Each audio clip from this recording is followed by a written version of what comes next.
নমস্কার বন্ধুরা, আমি শুরু করতে চলেছি ক্লাস 7-এর কোষে দেখি 2.1-এর যে অঙ্কগুলি আছে অনুপাতের অঙ্কগুলি।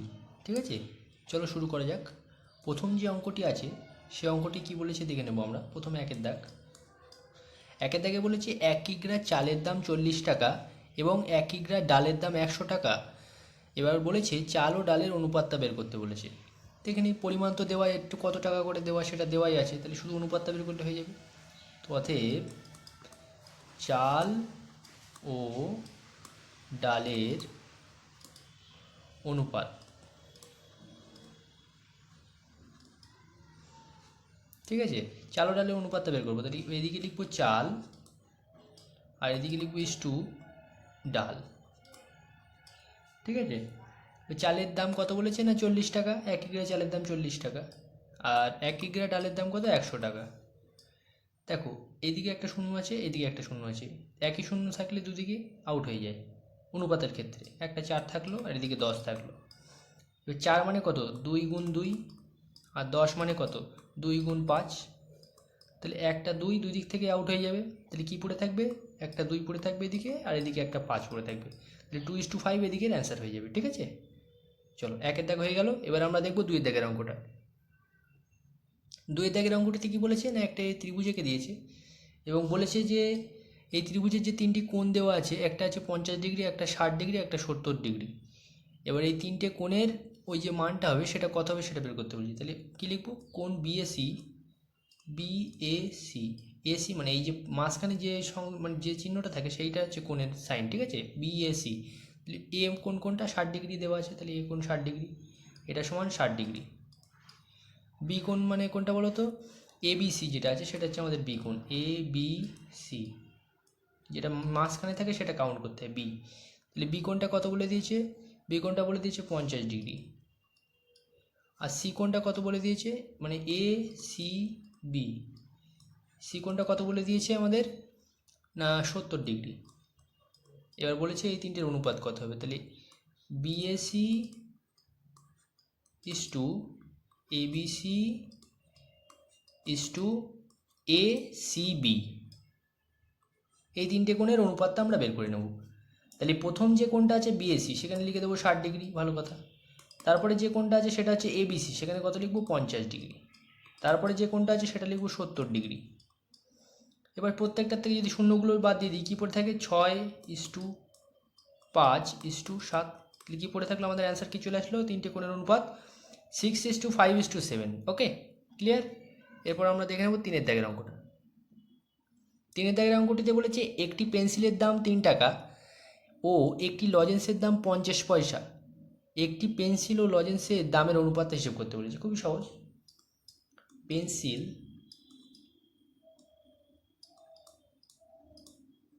ও লজেন্স, তাহলে পেন্সিল ইস টু লজেন্স। পেন্সিলের দামটা বলেছে 3 টাকা। এবার আমরা একটা জিনিস জানি যে 3 টাকা সমান সমান কত পয়সা না 300 পয়সা। ঠিক আছে, 3 টাকা সমান 300 পয়সা।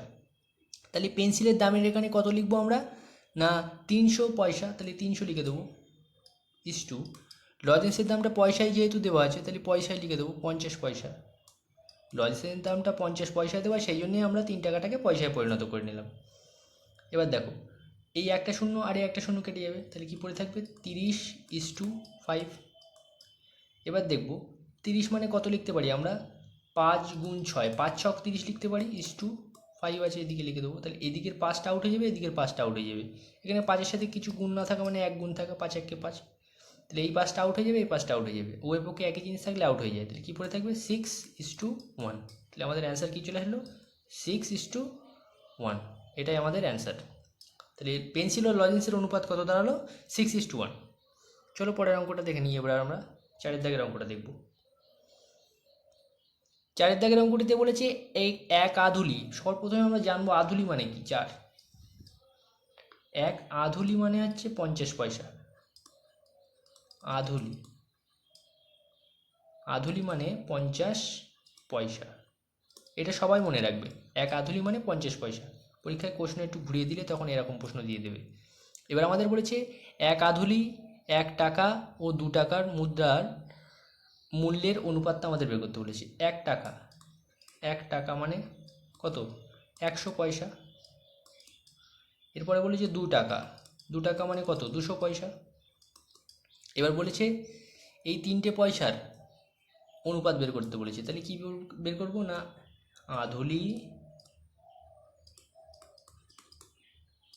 ইস্টু 1 টাকা ইস্টু 2 টাকা, এদের অনুপাতটা আমরা বের করব। 1 আধুলি মানে কত? 50 পয়সা ইস্টু 100 পয়সা ইস্টু 200 পয়সা। দেখো এর পাশে একটা শূন্য, এর পাশে একটা শূন্য, এর পাশে একটা শূন্য, এই 3টে শূন্য প্রথমে আউট করে দেবো। তাহলে কী পড়ে থাকবে? 5:10:20। এবার 5 মানে 5 1 5 ইস্টু 10 মানে 5 দুগুণি 10, 20 মানে কত? 10 দুগুণি 20, সরি 4 5 20 করে দেবো আমরা এটা, তাহলে আমাদের কাটাকুটি করতে সুবিধা হবে। 4 5 20 করে দেবো আমরা, 4 গুণ 5। তাহলে কী পড়ে থাকবে? আমাদের 5গুলো আউট হয়ে যাবে। তাহলে 1:2:4, তাহলে এটাই হয়ে যাবে আমাদের অ্যান্সার। তাহলে আধুলি এবং 1 টাকা এবং 2 টাকা এদের অনুপাত কত সে দাঁড়ালো? 1:2:4। ওকে, এবার আমরা 5 দাগের অঙ্কটা দেখব। 5 দাগের অঙ্কটিতে বলেছে উমার বয়স 12 বছর 6 মাস, রাতুলের বয়স 12 বছর 4 মাস এবং নূরজাহানের বয়স 12 বছর হলে তিনজনের বয়সের অনুপাত কত হবে সেটা আমাদের বের করতে বলেছে। তাহলে দেখব, অতএব কত এটা না 5 দাগ। উমার বয়স 12 বছর 6 মাস, মানে আমরা পুরোটাকে মাসে বের করে নেব। 12 বছর বয়স কার? না উমার। উমার ক্ষেত্রে কী হবে না 12 বছর বয়স, 12 বছর 6 মাস। এবার এই 12 বছর 6 মাসটাকে আমরা পুরো মাসে পরিণত করবো। তাহলে বছর থেকে মাসে পরিণত করতে গেলে কি 12 দিয়ে গুণ করতে হবে। 12 গুণ 12 যোগ 6, যেটা হবে এটাই মাস হয়ে যাবে আমাদের। 12 গুণ 12 144 যোগ 6 সমান কত না 150 মাস। সেমভাবে আমরা উমার পরে কি বের করে নেব না রাতুলের ক্ষেত্রে কি হলো না সেমভাবে 12 গুণ 12 যোগ, এবার কত বলেছে 4 মাস। তাহলে 12 গুণ 12 144 যোগ 4 মানে কত? 148 মাস। সেমভাবে যখন আমরা দেখব নূরজাহানের কী হবে না নূরজাহানের ক্ষেত্রে কী হবে না শুধু 12 বছর বলেছি, তাহলে 12 গুণ 12 মাস, এটাই আমাদের মাস হয়ে যাবে। 12 গুণ 12 মানে কত? 144 মাস। ক্লিয়ার? তাহলে উমার ক্ষেত্রে কত আসলো না 150, রাতুলের ক্ষেত্রে 148, নূরজাহানের ক্ষেত্রে 144। এবার শুধু অনুপাত বের করে দিলে আমাদের হয়ে যাবে।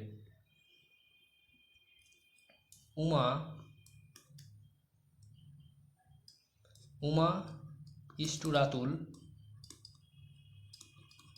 ইস্টু নূরজাহান।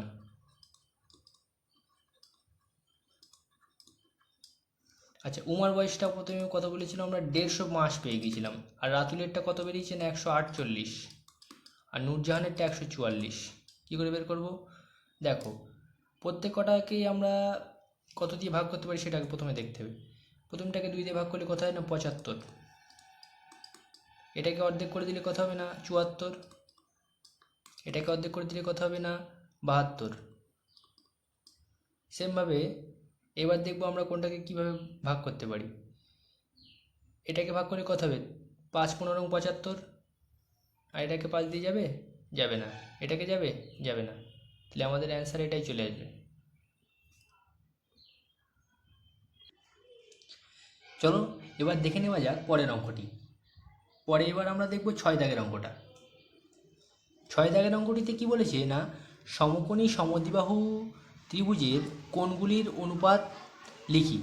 আচ্ছা, সমকোণী কথাটার অর্থ হচ্ছে 90 ডিগ্রি একটা কোণ হবে। চলো ছবির মাধ্যমে আমরা দেখে নিই জিনিসটা। সমকোণী সমকোণী ত্রিভুজের সবসময় একটা কোণ 90 ডিগ্রি হয়।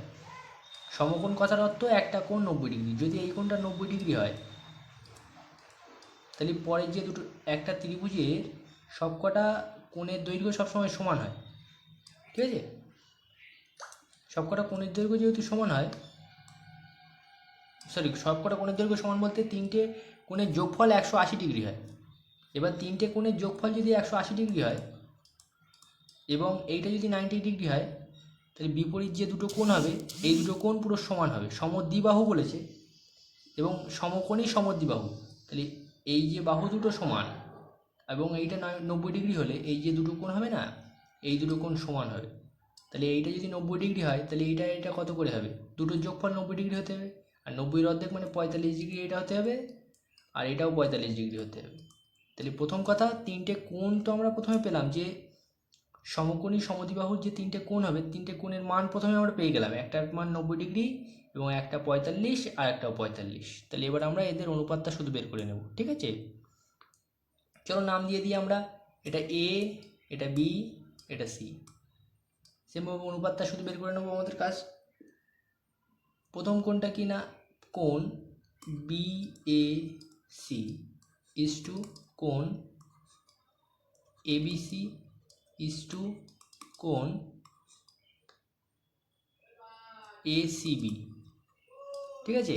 এবার প্রথম কোণটা কত বলেছে না 45 ডিগ্রি বিএসি, এর 45 ডিগ্রি মানে ওখানটাতে 45 ডিগ্রি লিখে দেবো, ইজ টু বি কোণটা কত না 90 ডিগ্রি, ইজ টু সি কোণটা কত না 45 ডিগ্রি লিখে দিলাম। এবার এই 45, 90 আর 45 তিনটেকে কাটাকাটি করতে হবে, মানে আউট করতে হবে কিছু না কিছু। তাহলে 45টাকে প্রথম লিখে নিলাম, 90 মানে 2 গুণ 45 ইজ টু এটাও 45। এবার এখানে কিছু না থাকা মানে 45 তিনটের থেকে আউট হয়ে গেলে কী পড়ে থাকবে, এখানটাতে 1 পড়ে থাকবে, ইজ টু 2 ইজ টু 1। তাহলে টোটাল তিনটে সমকোণী সমদ্বিবাহু কোণের ত্রিভুজের অনুপাত কি, তিনটে কোণের অনুপাত কি আসলো না 1:2:1, ঠিক আছে। ক্লিয়ার? আজকের ভিডিওটা এই অবধি, দেখা হচ্ছে পরের ভিডিওতে নেক্সট পার্টে, এবং বাকি অঙ্কগুলি সম্বন্ধে সেখানে আলোচনা করব, ঠিক আছে। So thanks for watching and please subscribe my channel.